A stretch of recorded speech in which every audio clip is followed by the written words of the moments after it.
Hello everyone, welcome to English Gyan channel. आज मैं आपके साथ एक स्टोरी डिस्कस करूंगी जिसके माध्यम से आपको जो इंग्लिश के सेंटेंसेस होते हैं उनको हिंदी में ट्रांसलेट करने में इजी रहेगा। इसमें हम वोकैबलरी और फ्रेजेस कवर करेंगे। जो हमारी स्टोरी है वो स्टोरी है द ऑनेस्ट वुड कटर, ईमानदार लकड़हारा। यहाँ पे ऑनेस्ट का मतलब होता है ईमानदार, इसका मतलब तो आप सभी जानते होंगे। और वुड कटर होता है लकड़हारा। आज की स्टोरी है एक ईमानदार लकड़हारे की, द ऑनेस्ट वुड कटर। ये एक इंग्लिश स्टोरी है, उसके साथ साथ हमारी हिंदी एक्सप्लेनेशन भी है और साथ साथ वोकैबलरी भी आप साथ साथ उसको नोट कर सकते हैं और फ्रेजेस हैं। अगर आपने हमारे चैनल को अभी तक सब्सक्राइब नहीं किया है वीडियो में एंटर करने से पहले हमारे चैनल को ज़रूर सब्सक्राइब करें और बेल आइकन के बटन को प्रेस करें। और अगर वीडियो पसंद आती है तो वीडियो के एंड में वीडियो को लाइक ज़रूर करें। Once upon a time, a poor woodcutter lived near a forest. एक बार एक गरीब लकड़हारा एक जंगल के पास रहता था। यहाँ पे जो वंस अपॉन अ टाइम है मतलब एक समय की बात है। वंस अपॉन जब हम यूज़ करते हैं तो हम एक बार या फिर हम स्टोरी की स्टार्टिंग करने के लिए यूज़ करते हैं। अब पुअर, पुअर का मतलब होता है गरीब, वुड कटर का मतलब लकड़हारा, लिव्ड मतलब रहना, नियर मतलब पास में, अ फॉरेस्ट मतलब जंगल। एक बार एक गरीब लकड़हारा एक जंगल के पास रहता था, ये इस सेंटेंस का मीनिंग होता है। Every day he went to the forest and cut wood to earn money. Every day मतलब हर दिन। He मतलब वह, went मतलब जाना, to the forest जंगल में, and और cut, cut मतलब काटना, wood मतलब होता है लकड़ी, to earn money, earn मतलब कमाना, money मतलब पैसे। हर दिन वह जंगल जाता था और पैसे कमाने के लिए लकड़ी काटता था। एवरी डे हर दिन। आप इस सेंटेंसेस का जो हिंदी ट्रांसलेशन है वो ये लाइन रहेगी। One day, while cutting a tree near a river, his axe slipped and fell into the water. One day मतलब एक दिन, while होता है जब कोई उस काम के दौरान, कटिंग अ ट्री, कटिंग मतलब काटना, अ ट्री, ट्री मतलब पेड़, नियर, नियर मतलब पास, अ रिवर, रिवर मतलब नदी। हीज एक्स, एक्स होता है, एक्स का मतलब होता है कुल्हाड़ी। स्लिप्ड का मतलब होता है फिसल जाना कोई चीज। एंड फेल, फेल मतलब गिरना। इनटू द वाटर, इनटू मतलब के अंदर, वाटर मतलब पानी। एक दिन नदी के पास पेड़ काटते हुए उसकी कुल्हाड़ी फिसल कर पानी में गिर गई। अभी तक हमने देखा कि जो लकड़हारा होता है वो नदी के किनारे पेड़ को काट रहा होता है और पेड़ को काटते टाइम उसकी जो एक्स है मतलब जो उसकी कुल्हाड़ी है वो नदी में गिर जाती है। The would cutter was very sad, sad होता है उदास, वेरी मतलब बहुत उदास, वेरी सैड।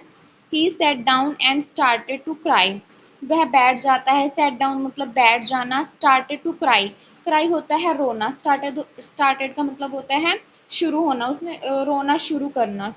लकड़हारा बहुत दुखी हुआ, वह बैठ गया और रोने लगा।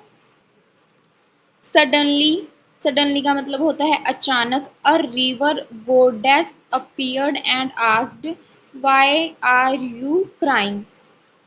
अपीयर्ड का मतलब होता है किसी चीज का प्रकट होना, आस्क्ड का मतलब होता है पूछना, वाई का मतलब क्यों, क्राइंग का मतलब रोना।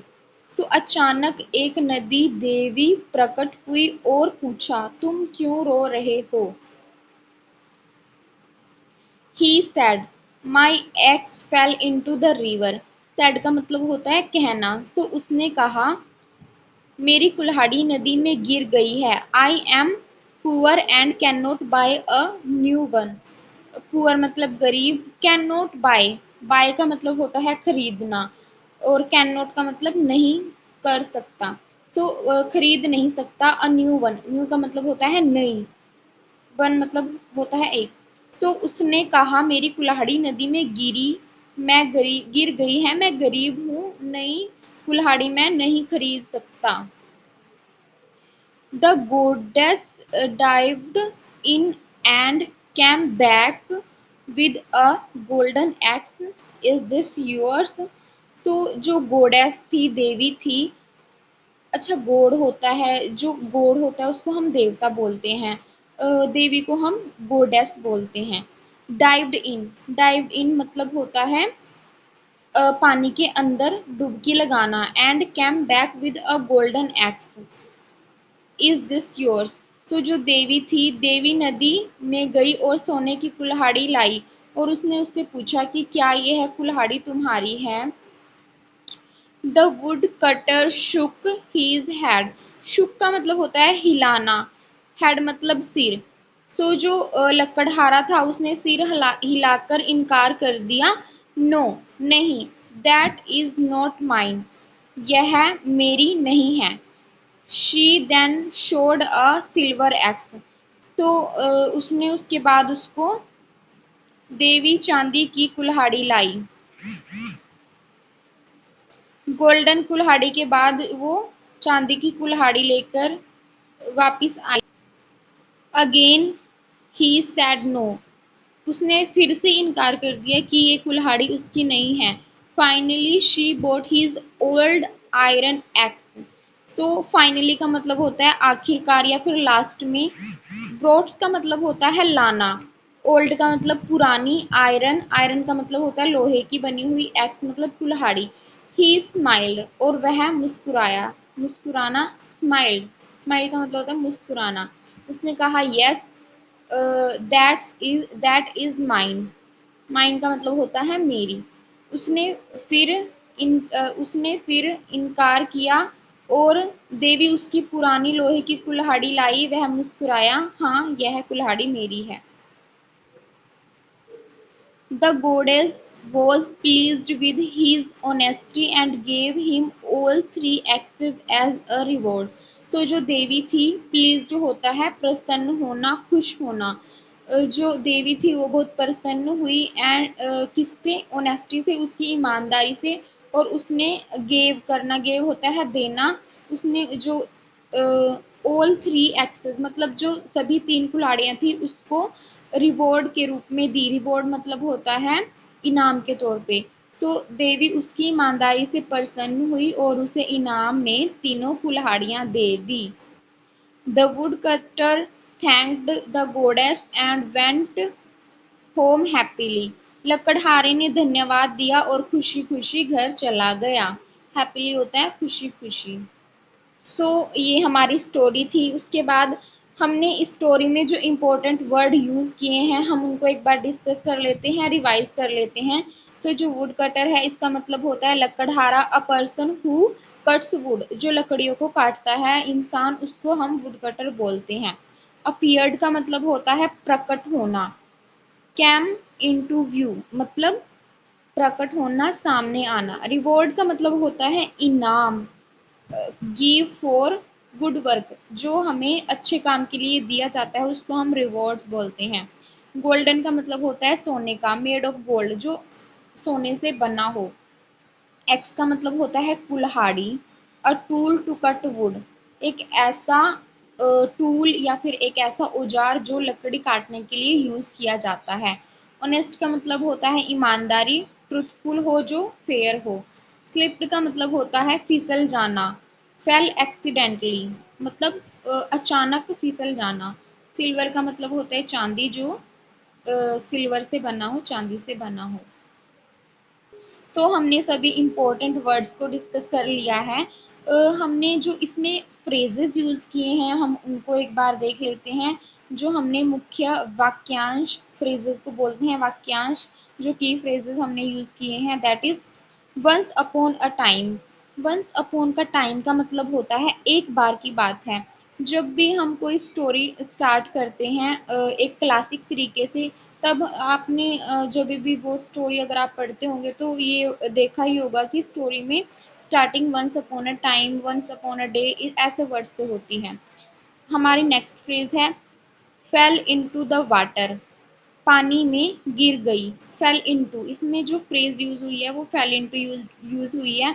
इसका मतलब होता है किसी चीज में गिरना। देन हमारी जो नेक्स्ट फ्रेज है वो है स्टार्टेड टू क्राई, रोने लगा। इसमें जो फ्रेज यूज हुई है वो यूज हुई है स्टार्टेड टू प्लस वर्ब।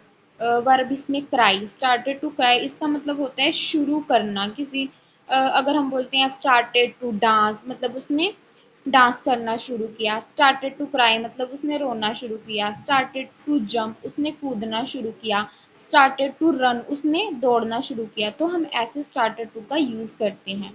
हमारी नेक्स्ट फ्रेज है शुक हीज हेड, मतलब सिर हिलाना। इसमें जो फ्रेज यूज हुई है वो शुक हिज हेड यूज हुई है। ये हमारी बॉडी लैंग्वेज होती है जब हम अपने गेस्चर देके सर हिला के नो बोलते हैं।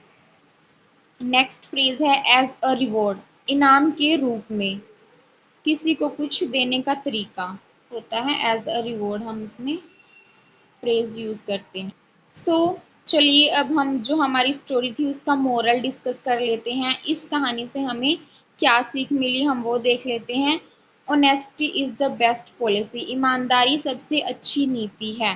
सो जो ये मोरल है, ये इस स्टोरी का मोरल है और ये बहुत बहुत ही ज़्यादा फेमस कोट है।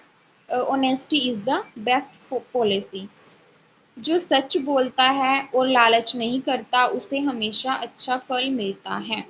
सो यहाँ पे हमारी जो स्टोरी है वो एंड होती है। अगर आपको स्टोरी पसंद आई हो, अगर आपने चैनल सब्सक्राइब नहीं किया है तो प्लीज़ हमारे चैनल को सब्सक्राइब करें, लाइक करें और अपने फ्रेंड्स को ज़रूर शेयर करें। तब तक के लिए thank you so much for watching the video. Thank you from English ज्ञान।